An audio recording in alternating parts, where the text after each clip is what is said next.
In the polypoid endocarditis, the new entity is in the line of the endocardial structure. What do you think?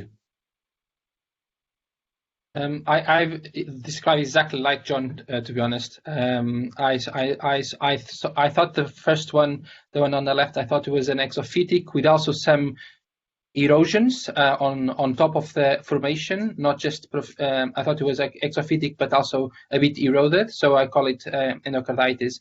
I also thought that on the first one that the septal leaflet look thickened to me. I thought it was more thickened than usual, but and then on the right picture, so I was just describing the left one, so now on the right, I thought that the pinpoint yellow lesions, I thought they could suggest a septic foci. So I thought as well that was an degenerative mitral valve disease and endocarditis as well.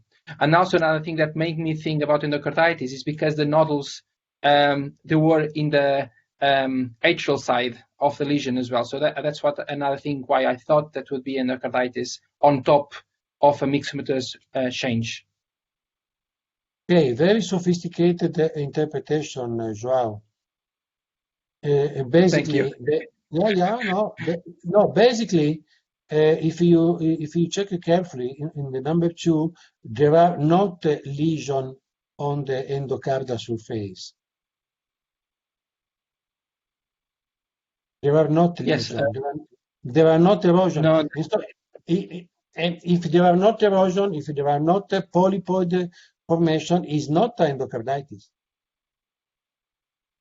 I know. I just thought that there is a bit of pinpoint yellow changes on top of some nodular thickening. So I thought that could be one of the one sign of endocarditis, but obviously I was wrong. No. Other question? Massimiliano, I called the first one, the number 1, erosive endocarditis. It is okay as well, or should I call this esophageal or proliferative? Or erosive endocarditis would be accepted too? Okay, the question is that if the inflammation produces a polypoid formation, we say polypoid. If in the polypoid formation there is an erosion, the name is polypoid endocarditis. Erosion is when there is an erosion in the leaflet, not in the polypoid formation. Do you understand what I mean, Ursula? Yes, I understood. It's possible, also it's very frequent that in the polypoid endocarditis there is an erosion because it's not so solid formation, and so it's possible a fragmentation, and so it's an embolic septic consequence, but is a polypoid endocarditis. We say ulcerative endocarditis when in the leaflet there is an erosion, erosive ulcerative endocarditis when we see in the leaflet the erosion, not in the polypoid formation. I don't know my description. So the first one, you think the first one is not ulcerative endocarditis? You think it's polypoid? I'm confused. Sure, that's the number 1 is a polypoid because there is an esophytic formation. If you check carefully, of course, you will see in the polypoid formation some erosive area because there is a fragmentation. Do you understand, Jonathan? What do you think, no, Jonathan? Because well, when you say exophytic lesion, I agree, irregular, but I think there is some erosion as well. So for me, there is some sort of ulceration. So I agree with Ursula that this is a little bit of erosion as well. So, but where is the erosion? In the polypoid formation or in the leaflet? Okay, so because it's in the polypoid formation, it's a polypoid proliferative endocarditis. The first slide of the mock exam was an erosion, and that's a ulcerative erosive endocarditis. If we lose part of the leaflet, we say there is an erosion. Not the erosion. That's interesting question. Sometimes we see a polypoid formation, and close, maybe in another leaflet, there is an erosion. In this case, is an erosive proliferative polypoid endocarditis.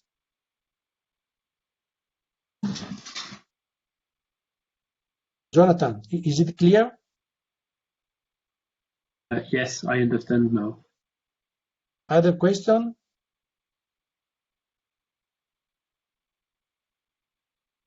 Okay, no. The next one. Sorry, say again? No, this is okay. Okay. Thank you very much for the explanation. The next one.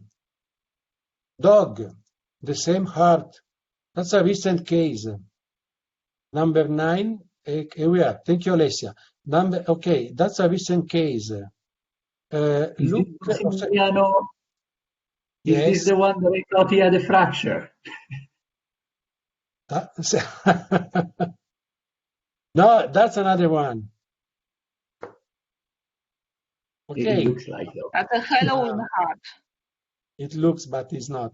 So that's the left-hand dorsal point of view. That's the auricular surface. That's the left side of the heart.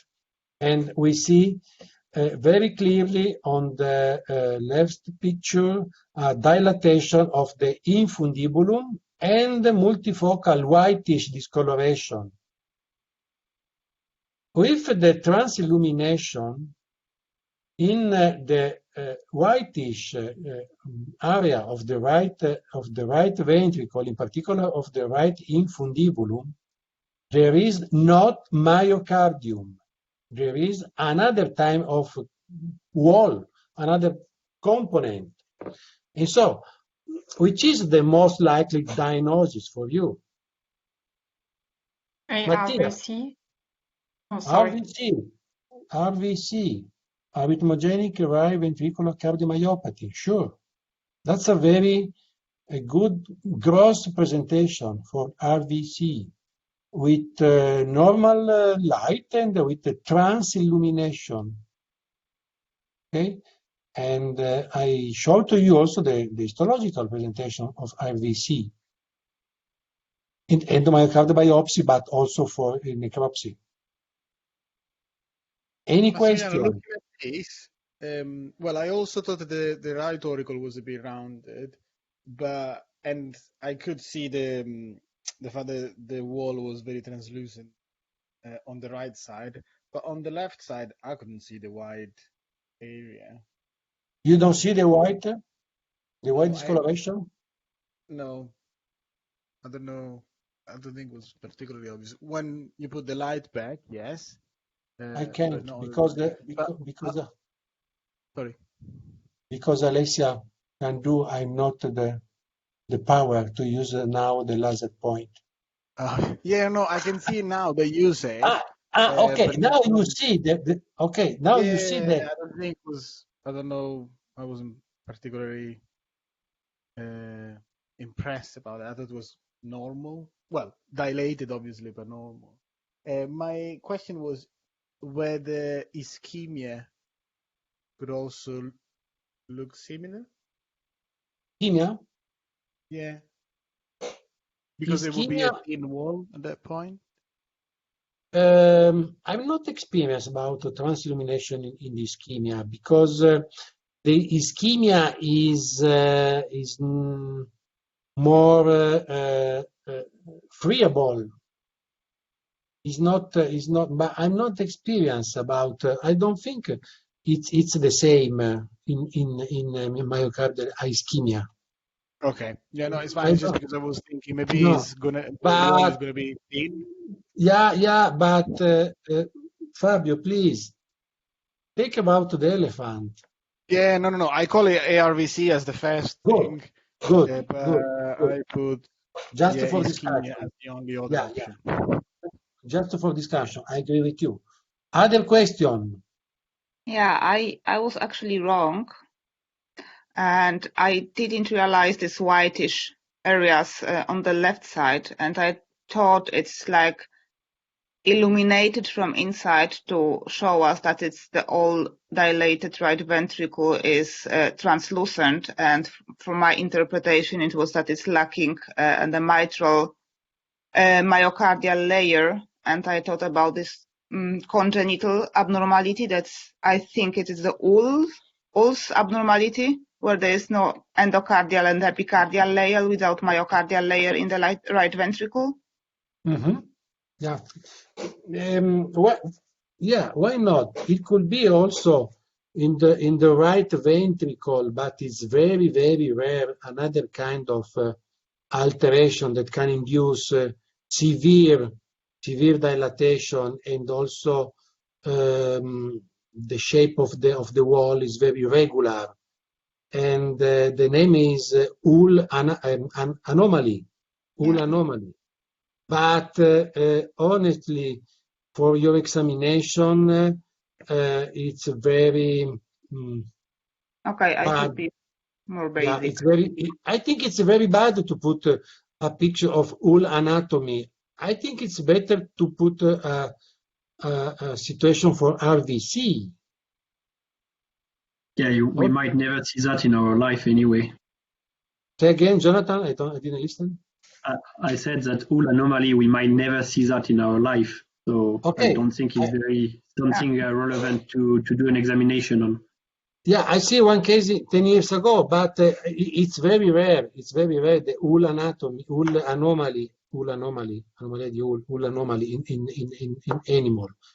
And so, and that's because it's positive. We say that's positive for the transillumination because there is not myocardium. Because if you look, there are some reddish portion also on the right side, Ursula. There are some reddish portion of the wall where there is more or less the normal myocardium. But when there is the light, is because there is not myocardium, but there is something that can induce the movement of the light.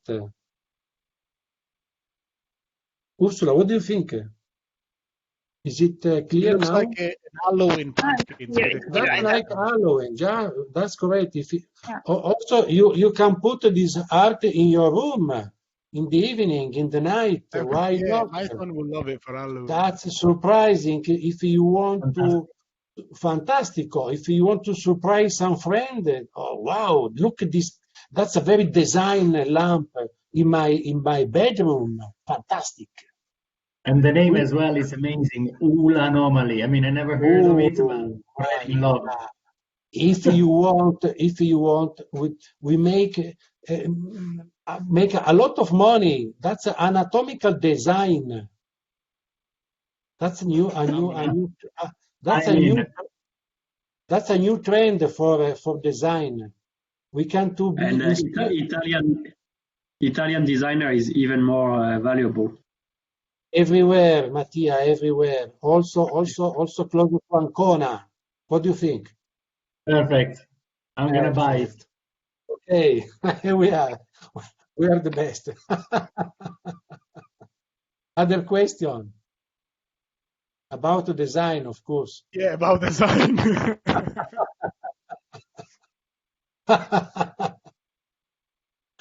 Well, the next one, Alessia, thank you. Okay, it's not difficult. It's not a very particular histological section. That's a longitudinal presentation of the myocardium with hematoxylin, eosin, and what we see is moderate hypertrophy of the cardiomyocytes because, as I told you during the workshop, almost all the nucleus are rounded and a little dysmorphic. So that's because there is a moderate hypertrophy. It's not so brilliant. It's not so brilliant presentation, but sometimes we need also to understand mild, moderate situation. What do you think? Mattia? Yeah, I think, I mean, again, we saw it during the workshop, so yeah, I don't want to take too much merit out of this, but yeah, clear. I'm not sure. Yeah, I have a question actually. Do you think that there are the shape of the nuclei and of the chromatin of those nuclei? Do you think is normal, or could we call those like these caterpillar cells, or however it's more interest? I don't think it's relevant, but. Okay, caterpillar cells or Anichkov cells are very particular cells in the myocardium.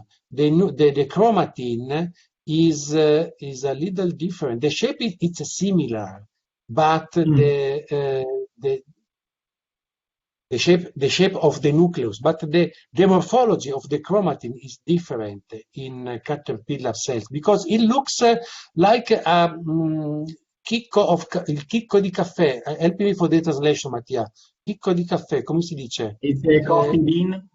Yeah, that's correct. That's correct in English. It's it's similar to the coffee bean. Yeah, okay. I thought that's the only thing. Otherwise, that's the only thing I mentioned, but it was wrong. No. But sometimes we discuss about the origin, the function of the caterpillar cells or Anichkov cells. Maybe it's kind of undifferentiated internal cells in the myocardium, but it's very specific. It's very specific. Mattia probably went to Google and searched for a cool. I just did it. I just did it.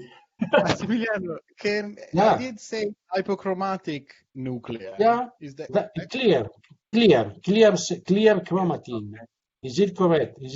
Clear nuclei with dysmorphic, and such and such. Usually the chromatin is more compressed, and so the nucleus usually is more basophilic, is more purple. Yeah. Any question? Massimiliano, so we can just say that the nucleus is less basophilic, right? So that would be correct to say that. Yeah, when in this case is clear. When it is more purple, we say basophilic. More basophilic. Okay, I wrote clear as well, but I was wondering whether we could write just less basophilic than expected or than usual as well. Yeah. Okay, if there are not a question, the last one. Thank you, Alessia. Oh, it's not easy. Who want to try? It was a cat. Oh, look at the morphology of the valve. Of course, is not normal. We made to recognize a septum in the middle, and on the right and on the left a parietal wall, and almost only one valve. And in this valve, we made to recognize something of bridging leaflet. So there is a leaflet, the same leaflet on the right and on the left ventricle. Any idea? Canal defect. Say again, Ursula. That's the canal AV defect. Yeah, that's correct. Atrioventricular defect. Of course, in this picture there is not the interatrial septum because the communication was in the ventral portion of the interatrial septum because there is a type primum defect. Okay, and you see there is not a communication between the both ventricle, and so that's a partial atrioventricular septal defect, partial because the communication is in the interatrial septum. But the AV valves are at the same level. Sure. That's correct. That's another point of view. Very, very interesting. I agree. Also for you when you make the echocardiography, because usually it's not in the same plane, the mitral valve and the aortic valve. That's correct.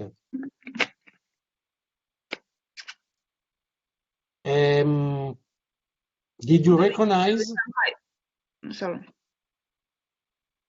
If there is some level of hypertrophy in the myocardium? Sure, there are some kind, in both ventricle. Yeah. Yeah. In CAT is a quite frequent atrioventricular septal defect. I remember also a paper with 20 or more 20 cases for echocardiography investigation. Did you recognize this kind of malformation? Claudia?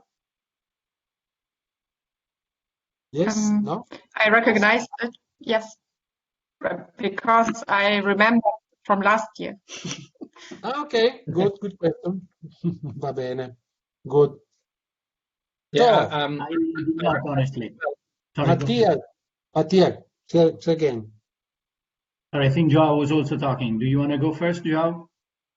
No, I recognize it. I was just I thought it was a partial atrioventricular septal defect because I couldn't see the interventricular defect. But I was wondering because we have two orifices, isn't it? And if we and I know that there is different classification between partial and intermediate, and I was wondering whether we could call partial. But I know that there is a different classification, or where they call intermediate if there is a bridging leaflet, and partial if the leaflet is not bridging, if there are two different valves. But I call it partial, so I thought I would get some points with it. Yeah, I agree. In this case, we say the bridging leaflet because is on the top of the interventricular septum. Yeah, and at the same level as well. Yeah. Okay, guy.